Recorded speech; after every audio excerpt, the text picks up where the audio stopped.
لله رب العالمين والصلاة والسلام على رسول الله وعلى آله وصحبه أجمعين ومن تبعهم بإحسان إلى يوم الدين.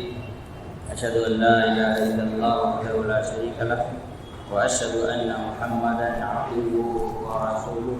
أما بعد، قال رب السجن أحب إلي مما يدعونني إليه وإلا تصرف عني كيدهن أصب إليهن وأكن من الجاهلين. آج سورہ یوسف کی ابتدائی چند آیتیں تلاوت کی گئی ہیں، اور سورہ یوسف ایک ایسی صورت ہے جس میں اللہ رب العالمین نے بہت سی نصیحت کے باتیں بیان کی ہیں. ان نصیحت کی باتوں میں سے ایک واقعہ یوسف علیہ السلام کے جیل جانے کا بھی ہے. اس میں اللہ رب العالمین نے یوسف علیہ السلام کے سلسلے میں کئی باتوں کو بیان کیا. سورہ یوسف کی آیت نمبر 33 جو ہے 33، اس میں اللہ تعالیٰ نے یوسف علیہ السلام کے دعا کا ذکر کیا ہے. یوسف علیہ السلام کہتے ہیں کہ اللہ نے فرمایا، قال، یوسف نے کہا، ربی، اے میرے رب، السجن احب الی، قید خانہ جیل میرے لیے زیادہ پسندیدہ ہے، مما یدعوننی الیہ، جس بات کی طرف یہ لوگ مجھے دعوت دے رہے ہیں اس کے مقابلے میں. وَإِلَّا تَصْرِفْ عَنِّي، اگر تو مجھے دور نہ کر، کیدہن، ان کے مکر اور فریب سے، اصب الیہن، میں اس کی طرف مائل ہو جاؤں گا، وَأَكُن مِّنَ الْجَاهِلِينَ، اور میں بھی نادانوں میں سے ہو جاؤں گا. یہ جو یوسف علیہ السلام کی دعا ہے، اس کے پیچھے کا واقعہ تو تقریباً سبھی لوگوں کو معلوم ہے کہ جب یوسف علیہ السلام کو ایک خاتون نے بدکاری کی طرف دعوت دی تو یوسف علیہ السلام نے انکار کیا، تو ان کو دھمکی دی گئی کہ نہیں مانو گے تو جیل بھیج دیں گے. تو یوسف علیہ السلام نے دعا کی. اس دعا میں کئی باتیں ہیں. پہلی چیز تو یہ ہے کہ یوسف علیہ السلام کہتے ہیں کہ اے میرے رب، مجھے جیل پسند ہے لیکن مجھے بدکاری پسند نہیں ہے. ایک انسان کا ایمان اور اس کے ایمانی غیرت یہ ہوتی ہے کہ وہ یہ ٹھان لے میں کچھ بھی ہو جائے اللہ کی نافرمانی نہیں کروں گا. ایمان کی غیرت ہے.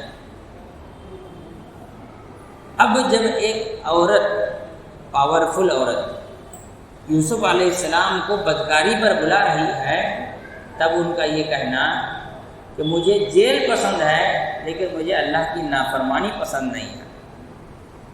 ایک مومن کی صفت یہی ہونی چاہیے، وہ اللہ کی اطاعت کے مقابلے میں دنیا کی تمام تکلیفوں کو برداشت کرنے کے لیے تیار ہو جائے. دوسری بات یہ بتائی گئی کہ یوسف علیہ السلام نے کہا کہ اللہ، مجھے جیل پسند ہے ان چیزوں سے جن چیزوں کی طرف یہ لوگ بلا رہے ہیں اس کے مقابلے میں. یعنی یہاں یوسف علیہ السلام کھل کر کے زناکاری اور بدکاری کا نام نہیں لے رہے، بلکہ یہ کہہ رہے ہیں کہ یہ عورتیں جدھر بلا رہی ہیں اس کے مقابلے میں مجھے جیل پسند ہے. معلوم یہ ہوا کہ یوسف علیہ السلام کو زناکاری اور بدکاری سے اتنا زیادہ نفرت اور اتنا زیادہ انہیں دلی طور پر اس سے یعنی نفرت تھا اس عمل سے، تو اس عمل کا نام نہیں لیتے ہیں، بلکہ کیا کہتے ہیں، یہ عورتیں جدھر بلا رہی ہیں اس کے مقابلے میں مجھے جیل پسند ہے. اس لیے کہ یہاں پر یوسف علیہ السلام دعا میں اس گندے اور گھناؤنے عمل کا بھی نام نہیں لینا چاہتے. تیسری بات یہ ہے کہ یوسف علیہ السلام بادشاہ کے گھر میں تھے، عیش اور آرام کی زندگی تھی، ایک نارمل آدمی جس کی زندگی تکلیف سے گزرے اس کے لیے قید خانہ، اور ایک آدمی جو نہایت بہترین اور عمدہ زندگی گزارے اس کے لیے قید خانہ، دونوں میں فرق ہے۔ یوسف علیہ السلام کا یہ ایمان اور ایمانی قوت اور ایمانی جذبہ کہ وہ بادشاہ کے گھر سے نکل کر قید خانے کو جانے کے لیے تیار ہو گیا۔ چوتھی چیز کیا ہے کہ انسان کا حقیقی تقویٰ یہ ہے کہ جب انسان کے لیے گناہ کے راستے صاف ہوں، گناہ کرنے میں دنیاوی فائدہ ہو اور گناہ نہ کرنے سے نقصان ہو، ایسی صورت میں انسان گناہ نہ کرے، تو یہ کیا ہے؟ حقیقی تقویٰ۔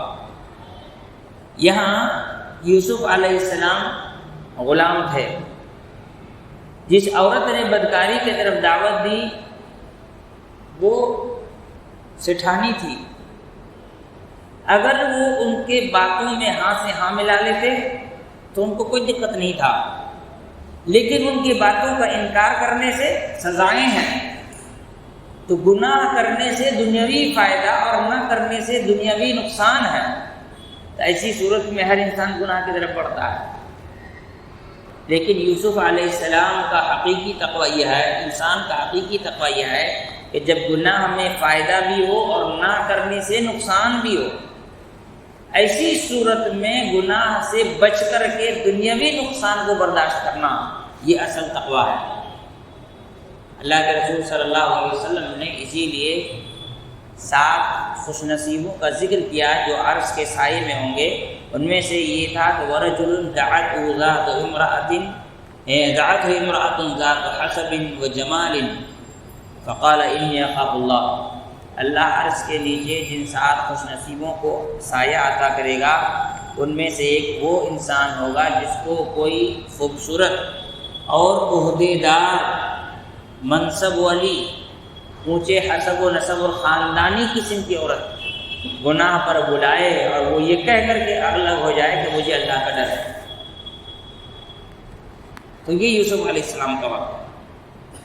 دوسری بات یہ تو آیت کے پہلے ٹکڑے کی بات ہو گئی۔ اس کے بعد کیا ہے؟ وَإِلَّا تَصْرِفْ عَنِّي كَيْدَهُنَّ۔ یوسف علیہ السلام دعا کر رہے ہیں کہ اللہ اگر تو مجھے ان کے اس مکاری سے نہ بچایا، یعنی دنیا میں ہر قسم کے فتنہ، مکاری، فریب، ان تمام چیزوں سے بچانے والی ذات اللہ کی ہے۔ انسان یہ نہ سوچا ہے نہیں تو میں تو بڑا ایمان میں پختہ ہوں، میں تو بڑا متقی پرہیزگار ہوں، مجھے کوئی ہلا نہیں سکتا۔ نہیں، آدمی کبھی بھی پھسل سکتا ہے، کہیں بھی گناہ میں لوٹ سکتا ہے، کبھی بھی وہ گر سکتا ہے، گھٹنا چھلا سکتا ہے گر کر کے، ہے نا؟ اسی لیے کسی کو نہیں سوچنا چاہیے نہیں میں ایسے ہو ہی نہیں سکتا، میں تو بڑا متقی آدمی ہوں، کیسے ہوگا، میں تو یہ ہوں، میں تو نہیں۔ یوسف علیہ السلام اللہ سے دعا کرتے ہوئے کہہ رہے کہ اللہ اگر تو مجھ کو ان کے مکاری سے نہ بچائے تو میں پھسل سکتا ہوں، مجھ سے غلطی ہو سکتی ہے۔ یوسف علیہ السلام یہاں یہ بتا رہے ہیں کہ انسان کتنا بھی زیادہ تقویٰ اور پرہیزگاری کے ساتھ زندگی گزارے، جب تک اللہ اس کو نہ بچائے وہ نہیں بچ سکتا۔ تو ہر انسان کو گناہوں سے بچنے کے لیے اللہ سے دعا کرنی چاہیے۔ دوسری بات، اس دوسرے ٹکڑے کی دوسری بات یہ ہے کہ انسان کو انسان کے مکر اور فریب سے بچانے والی ذات اللہ ہے، اور اللہ رب العالمین حفاظت کرنے کے لیے انسان سے یہ مطالبہ کرتا ہے کہ وہ اللہ سے دعا کرے۔ مشکل اور تکلیف کے موقع پر اللہ سے دعا کرنی چاہیے، مشکل گھڑیوں میں اللہ تعالیٰ کو پکارنا چاہیے۔